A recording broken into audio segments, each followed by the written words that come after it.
இப்படி ஒரு தலைப்பை வைக்கிறதுக்கு ஒரு துணிச்சல் அதே உணர்வு இந்த பெண்களுக்கு இல்லையான்ற துணிவான கேள்வி இந்த மண்ணில் விதைத்தவர் இவருடைய பெண்களுடைய பெயருக்கு பின்னால் அவர்களுடைய அடையாளங்கள் இருக்கு பாத்தீங்களா. இதுதான் தந்தை பெரியார் பெண்களை காண விரும்பிய இந்த வாடகை தாய்முறைன்றதே ஒரு அறிவியல் தானே.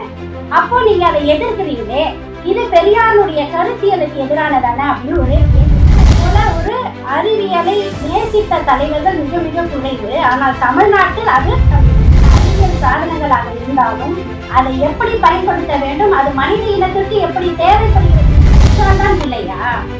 குழந்தை பெற்றுக்காதவர்களை யாரும் தாயா இருக்க முடியாதா அப்படின்ற கேள்வி பார்க்கும் பொழுது, நீ இன்னொரு மனிதனை வருத்தி உன் தேவைக்காக ஏன் நீ உன்னுடைய கருவிலிருந்து ஒரு குழந்தைகள் இருந்தாலும் என் வயிற்றுல தாங்க அந்த குழந்தைய பார்க்க முடியலன்ற வருத்தம் எனக்கு இருந்துச்சு.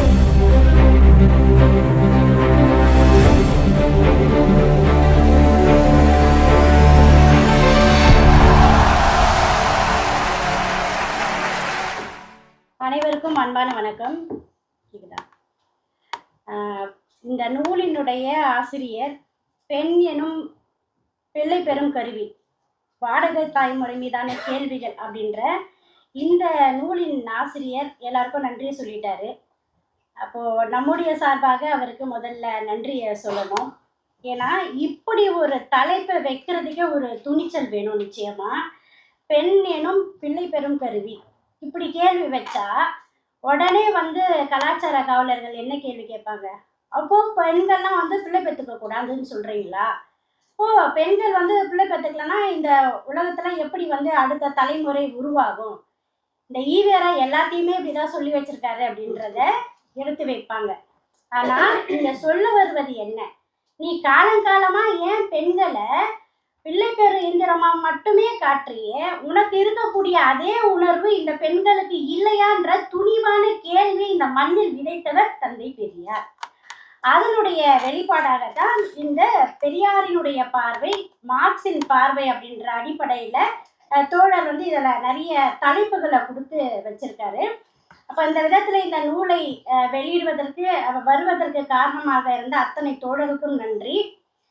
விஜயபாஸ்கர் அவர்களுக்கு நன்றி சொன்னதை போல அவருக்கு இணையாக துணையாக இருந்து இந்த நூல் வெளிவருவதற்கு ஒரு காரணமாக இருந்த வழக்கறிஞர் சகோதரி காயத்ரி அவருடைய இணையருக்கும் என்னுடைய நன்றியை இங்கே சொல்லிக்கலாம். இந்த புத்தகத்தை வெளியிடுவதற்கு இங்கே மேடையில் இருக்கக்கூடிய அனைவருமே பெண்கள். நம்முடைய தோழர் ஷர்மிளா அவர்கள் மருத்துவர், அன்பிற்குரிய அக்கா அருள்மொழி அவர்கள் சென்னை உயர்நீதிமன்றத்தினுடைய மூத்த வழக்கறிஞர், அதே போல நம்முடைய தங்கை தேன்மொழி அவர்கள் ஒரு தகவல் தொழில்நுட்ப பிரிவை சார்ந்தவர்கள். இப்படி ஒவ்வொருவருடைய பெண்களுடைய பெயருக்கு பின்னால் அவர்களுடைய அடையாளங்கள் இருக்கு பார்த்தீங்களா. இதுதான் தந்தை பெரியார் பெண்களை காண விரும்பிய அந்த பார்வை. இங்கே தோழர் ஒவ்வொரு தலைப்புமே நல்லா வச்சிருக்காரு.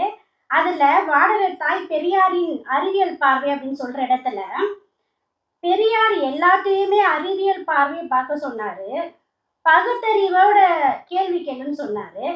அப்படி இருக்கக்கூடிய இந்த வாடகை தாய்முறைன்றதே ஒரு அறிவியல் தானே. அப்போ நீங்க அதை எதிர்க்கிறீங்களே, இது பெரியாருடைய கருத்தியலுக்கு எதிரானதானே அப்படின்னு ஒரு கேள்வி இங்க வச்சிருக்கிறாரு. அந்த கேள்விக்கு பதில் சொல்றதுக்கு முன்னாடி, உண்மைதான் பெரியாரை போல ஒரு அறிவியலை நேசித்த தலைவர்கள் மிக மிக குறைவு. ஆனால் தமிழ்நாட்டில் அது தந்தை பெரியார் தான். நம்முடைய கிண்டி இன்ஸ்டியூட்ல IPN 1620 அப்படின்ற ஒரு கம்ப்யூட்டர் வருது. அப்போ அந்த கம்ப்யூட்டரை நேரடியாக பார்க்கணுன்றதுக்காக 86 வயதில் இருக்கக்கூடிய பெரியார் நடந்து போக முடியல. அவரை ஒருத்தர் வச்சுட்டு தள்ளிட்டு மேடைக்கு அந்த இடத்துல போய் கம்ப்யூட்டர் எப்படி இருக்குதுன்னு பார்க்க போயிருக்காரு. இதெல்லாம் எவ்வளோ பெரிய வரலாறு. நம்ம கோயில் எப்படி இருக்குது, புடவை எப்படி இருக்குது, இப்படி தான் நம்ம பார்க்க போயிருக்கோம். சுற்றுலா தலங்கள் எப்படி இருக்குன்னு அப்போ மேலே போய் பார்த்துட்டு இது எப்படி தமிழில் மாற்றம் செய்யப்படுது அப்படின்னு கேள்வி கேட்டு அதுக்கான பதிலெல்லாம் அவர் அங்கே பெற்றுக்கொள்கிறார். பிறகு தன் பக்கத்தில் இருக்கக்கூடியவர்கிட்ட கேட்குறார், இந்த கம்ப்யூட்டருக்கு தமிழில் என்ன பேருன்னு கேட்குறாரு.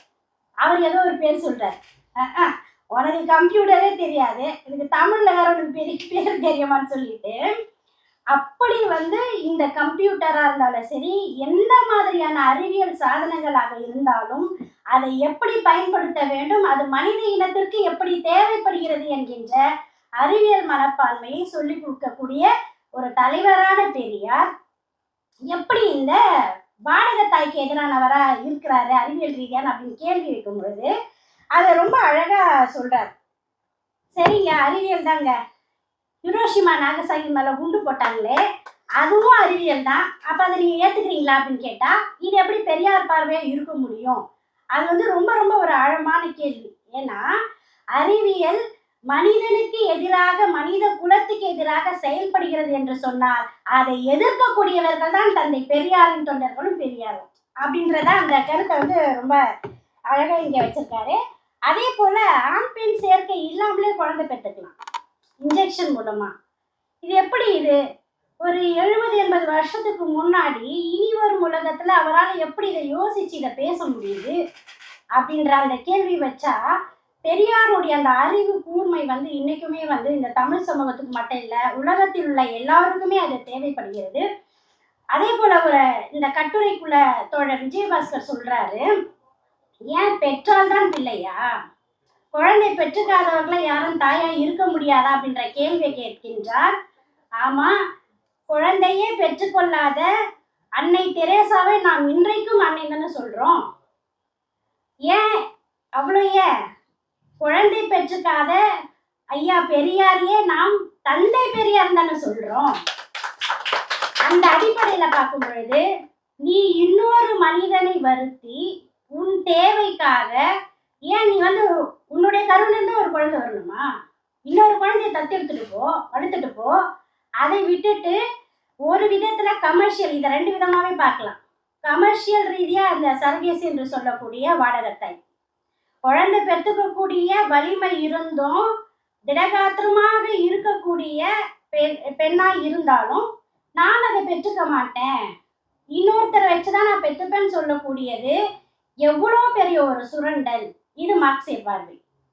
அப்போ இங்க வந்து முதலாளி வெர்சஸ் தொழிலாளி வந்துட்டாங்களா. அதே வந்து உன்னால அந்த குழந்தைய பெற்றுக்கக்கூடிய வாய்ப்பு உனக்கு இருக்குல்ல, அப்படி இருக்கும் பொழுது நீ எதற்காக போய் இன்னொருத்தரை வருத்தி, அதுவும் குறிப்பாக பணம் இல்லை என்று தெரிந்த பின்பும் அந்த ஏழைகளை கொண்டு வந்து தியாகத்தாய் பட்டம் வேற கொடுத்து அங்க நீ குழந்தை பெற்றுக்கணுமா? நீயா நானா நிகழ்ச்சியில ஒரு பெரிய டிபேட்டா போச்சு, அதுல அவரும் போய் பேசினாரு. அதுல எங்க ஊரை சேர்ந்த வியாசர்படி பகுதியை சேர்ந்த ஒரு அம்மா தான் வந்து பேசினாங்க.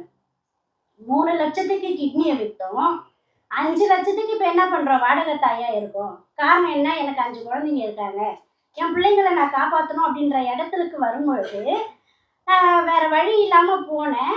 அந்த இடத்துல பார்த்தீங்கன்னா ஒரு பொண்ணு அழுதுகிட்டு இருந்துச்சு. ஏமா அப்படின்னு கேட்டா, என்னால் குழந்தை பெற்றுக்க முடியாதுன்னு சொல்லிட்டாங்க, அதனால நான் வந்து வேற வழி இல்லை அப்படின்னு சொல்லிட்டு அழும் பொழுது அப்பதான் அந்த அம்மா யோசிச்சு, நமக்கு ஒரு பொண்ணு இருந்தாலும் இப்படிதானே பிரச்சனை இருக்கும் அப்படின்னு சொல்லி, இதுல கருணையும் உண்டு அப்படின்ற மாதிரி அவங்க என்ன பண்றாங்க, 10 மாசத்துல அந்த குழந்தைய பெற்று அந்த குழந்தை எப்படி இருக்குன்னு கூட அந்த தாய் பார்க்கவே இல்லை.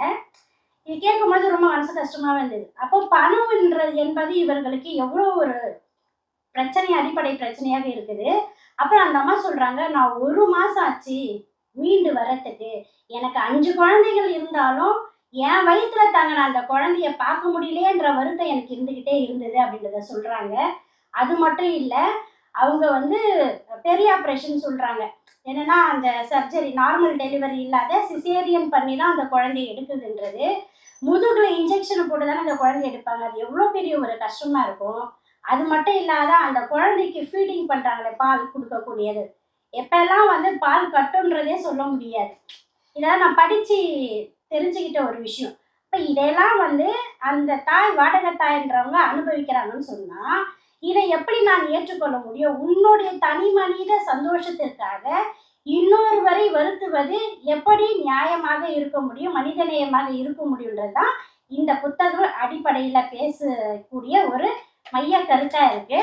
இதை வந்து நம்ம நிச்சயமா எல்லா இடங்களிலும் பேச வேண்டிய ஒரு விஷயம். ஆனா ரொம்ப இயல்பா இருக்கக்கூடிய பெண்கள் இந்த கருத்தெல்லாம் படிச்சாங்கன்னா அல்லது கலாச்சாரத்தை போற்றக்கூடிய காவலர்கள்லாம் இதை படிச்சாங்கன்னா எப்பா என்னென்ன சாபம் விடணுமோ எல்லா சாபமும் விடுவாங்க. அந்த அளவுக்கு இருக்கு. ஆனால் இது தவறு. பணம் என்கின்ற ஒரே காரணத்தை வைத்து நீங்கள் அதை சுரண்டக்கூடாது என்பதுதான் இந்த நூலினுடைய ஒரு அடையாளமா இருக்கு. அப்புறம் ஒவ்வொரு தலைப்புகளுமே ரொம்ப சிறப்பா இருக்கு. பிரச்சனையை அறிவியலிடம் ஒப்படைப்போம், சந்தையிடம் அல்ல அப்படின்ற இந்த தலைப்பு ரொம்ப சிறப்பு. கமர்ஷியல் ஆக்காதீங்க எல்லாவற்றையும். இப்போ ஒரு காலகட்டம் வரைக்கும் கிட்னி எல்லாம் விற்றோம், பணம் கொடுத்தாங்க. ஆனால் இன்றைக்கு உடல் உறுப்பு தானம் முன் வந்து எல்லாருமே செய்கிறாங்க. அப்படி வரும் பொழுது இன்றைக்கு நம்முடைய மாண்புமிகு முதல்வர் அவர்களே யாரெல்லாம் உடல் உறுப்பு தானம் செய்கிறார்களோ அவர்களுடைய வீட்டுக்கே கலெக்டர்கள் அமைத்து அனுப்பி அவர்களுக்கான மரியாதையை கொடுக்குறாங்க. இது ஒரு பெரிய மாற்றம். இந்த மாற்றத்தினுடைய அடிப்படையில் கூட பெரியார் ஐயான்னு சொல்லலாம். ஏன்னா திராவிடர் கழகத்தின் சார்ந்து எங்களுடைய ஆசிரியர் ஐயா சொல்வார், இந்த மாதிரி உடல் உறுப்பு தானங்கள்லாம் செய்யணும்னு சொல்லி, இறந்த பிறகும் பிறரை வாழ வைப்பதற்கு அது உதவும் அப்படின்ற அடிப்படையில் நம்மால் முடிந்தவற்றை இந்த சமூகத்திற்கு செய்ய வேண்டும். ஒரே கருத்தை சொல்லி முடிக்கிறேன். பெரியார் ஐயா கிட்ட ஒரு கேள்வி கேட்டாங்க, நீங்க எப்ப பார்த்தாலும் பொதுநலம் சுயநலம் தொண்டு இதெல்லாம் பேசுறீங்களே, பொதுநலனா என்ன சுயநலனா என்னன்னு கேட்டார். அப்போ பெரியார் ஐயா சொல்றாரு, மழை பெய்யுதே இது வந்து பொதுநலம், அதுல கொடை பிடிக்கிற பத்தியா இதுதான் சுயநலம்னு சொன்னாரு. இந்த மனித சமூகத்திற்கு நம்மால் முடிந்த தொண்டை நாம் செய்வோம். பிறரை ஏய்த்து பிறரை சுரண்டி அவர்களை அழ வைத்து நாம் வாழக்கூடாது என்பதான் அதனுடைய அடிப்படை. அந்த விதத்துல தோழர் பாஸ்கர் அவர்கள் எழுதிய இந்த புத்தகம் இந்த ஆழமான கருத்துக்களை சொல்கிறது. இத்துடன் என்னுடைய உரையை முடித்துக்கொண்டு, எனக்கு பின்னால் வரக்கூடிய தோழர்கள் மிக ஆழமாக அழுத்தமாக இந்த கருத்துக்களை எல்லாம் எடுத்து வைப்பார்கள் என்று கூறி அனைவருக்கும் பார்வையாளர்களுக்கும் மற்றும் நம்முடைய தோழர்களுக்கும் நன்றி கூறி விடைபெறுகிறேன். நன்றி.